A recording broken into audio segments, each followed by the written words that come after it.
শুরুতেই বিএনপির বিরুদ্ধে জামাতের বিজয় আমরা লক্ষ্য করছি। দ্যাট মিনস বিএনপিকে চাপ দিয়ে জামাতের বিভিন্ন বিষয়ে বিএনপিকে মানতে বাধ্য করছে জামাত, এবং যে রেসগুলো, যে প্রতিযোগিতাগুলো দেখছি এখন পর্যন্ত, বিএনপি এটা চায় না, কিন্তু চাইতে স্বাগত জানাতে বাধ্য হচ্ছে।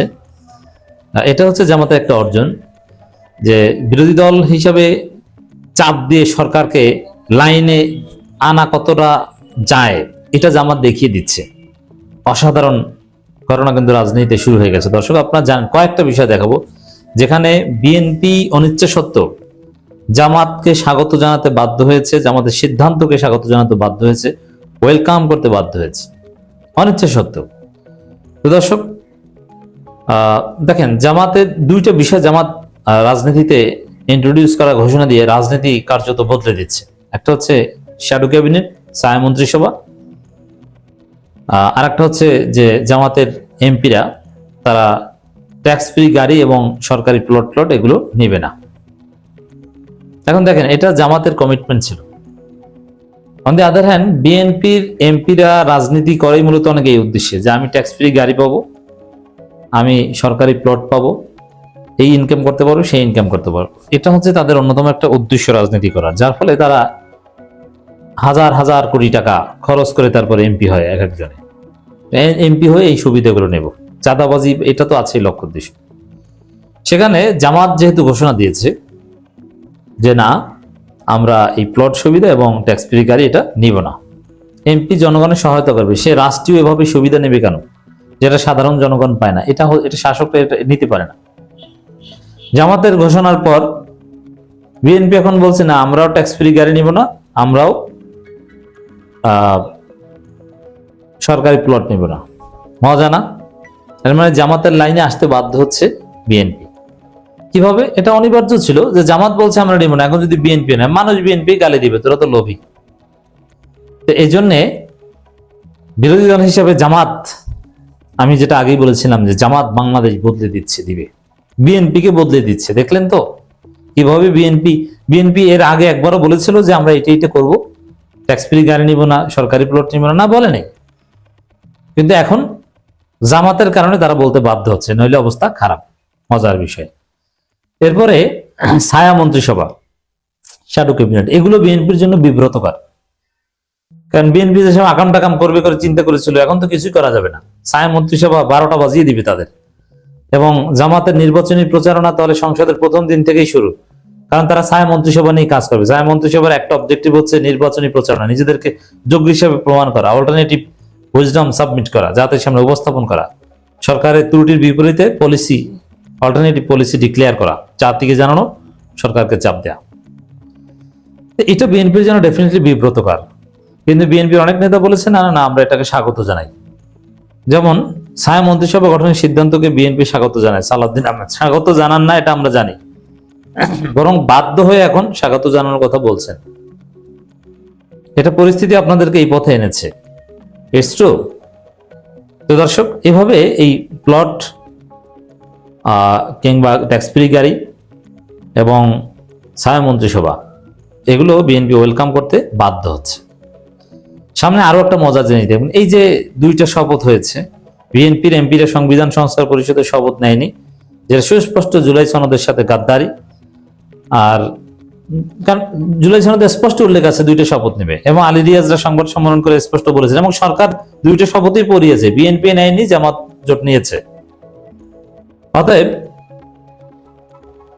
বিএনপি এখন এই জুলাই সনদের বিরুদ্ধে, জুলাইকে ভুলিয়ে দিতে চায় এবং সংবিধান সংস্কারের বিরুদ্ধে, কারণ তারা সেখানে সংবিধান সংস্কার পরিষদের শপথ, যেটা নিয়ে স্পষ্ট কথা জুলাই সনদে 180 দিনের মধ্যে কাজ সারতে হবে সংবিধান পরিষদ হিসেবে, এটা পুরনো স্পষ্ট কথা, মানে এগুলো তারা মানতে চাচ্ছে না।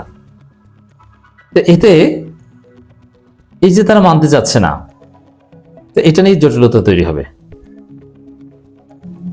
কিন্তু at the end of the day BNP যদি দেশ চালাতে চায়, ক্ষমতা টিকে থাকতে চায়, ক্ষমতা কন্টিনিউ করতে চায়, ডেফিনেটলি তাদেরকে জামাত যা করেছে, যে দুইটা শপথ নিয়েছে, একটা পর্যায়ে এসে তাদেরকে দুইটা শপথ নিতে হবে, নইলে দেখবেন সবকিছু এলোমেলো হয়ে গেছে।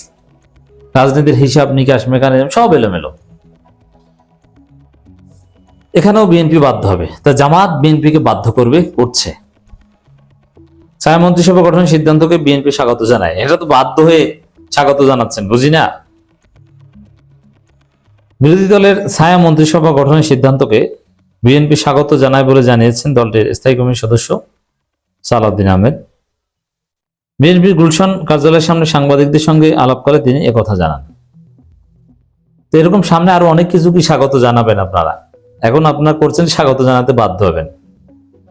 তো দর্শক, আমি চিন্তা করি যে এই যে অস্থিরতা, যে বাস্তবতা, তাতে জামাত ক্ষমতায় আসে নাই, ভালো হয়েছে। বিএনপি এসেছে, এখন চ্যালেঞ্জ কত প্রকার কি কি বিএনপি টের পাবে। কিছুদিন পরে বুঝবেন যে অবস্থা কি হয়। তিনি বলেন, জাতীয় সংসদ সদস্য নির্বাচন ও রাষ্ট্রপতি নির্বাচনের ম্যান্ডেট আছে নির্বাচন কমিশনারের। স্পিকার ও ডেপুটি স্পিকার না থাকায় সংসদ সদস্যের শপথ করাতে পারেন প্রধান নির্বাচন কমিশনার। সেই হিসাবে সিইসি শপথ করানোর এটা তারা মেনে নিয়েছে খুব সহজে। কিন্তু ভাগ্য ভালো, তাদের যে দৃষ্টিভঙ্গি, যেভাবে আওয়ামী লীগের অফিস খুলে দিচ্ছে, তাতে বলো নাই যে, যেমন শিরিন শারমিন চৌধুরী তো গ্রেপ্তার না, শিরিন শারমিনকে খুঁজে এনে অথবা গ্রেপ্তার, ডেপুটি স্পিকার গ্রেপ্তার, তাদেরকে জেল থেকে মুক্তি দিয়ে অথবা আমাদেরকে জেল গেটে নিয়ে তারপরে শপথ করান। ভাই, আমরা এইটা মানি না, কারণ আমরা সেই পুরনো বন্দোবস্তে থাকতে চাই। এইটা করে নাই, ভাগ্য ভালো, এটাও তো করতে পারতো।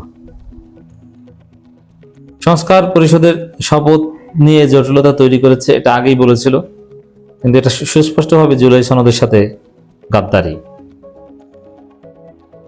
দর্শক, বিদ্যমান দেখেন, এই তারা যেটা বলছে সংস্কার পরিষদ বা এটা সংবিধানে নাই। আরে ভাই, তাহলে আপনি যে সিইসির কাছ থেকে শপথ নেই, এটা কোন সংবিধানে আছে? আপনার শপথই তো অবৈধ। মানে জুলাই সনদের সাথে গাদ্দারি করলে বিএনপির শপথ, রাষ্ট্র ক্ষমতা, নির্বাচন কোনোটাই বৈধ হয় না, পুরোটাই অবৈধ হয়ে যায়। তো দর্শক, এর মধ্য দিয়ে বিএনপি একটা বিরাট জটিলতা তৈরি করতে পারে বলে মনে হচ্ছে, এবং যার সমাধান ডক্টর ইউনূসের হাতে আছে। ইউনূসকে ডেকে আনতে হবে, স্যার একটা সমাধান করে দিয়ে যান। নইলে বিএনপি যেভাবে জুলাইয়ের বিরুদ্ধে অবস্থান নিয়েছে, বাধ্য হয়ে একটু জুলাইয়ের পক্ষ থাকে, কিন্তু আবার জুলাইয়ের বিরুদ্ধে চলে যায়। একটু বলে যে না না, জুলাই সনদ মানবো না, জুলাইয়ের প্রতি আমাদের আবেগ আছে, অথচ জুলাইয়ের প্রতি তাদের কোনো আবেগ নেই। এমনকি জুলাইকে তারা ভুলিয়ে দিতে চায়। তো দর্শক,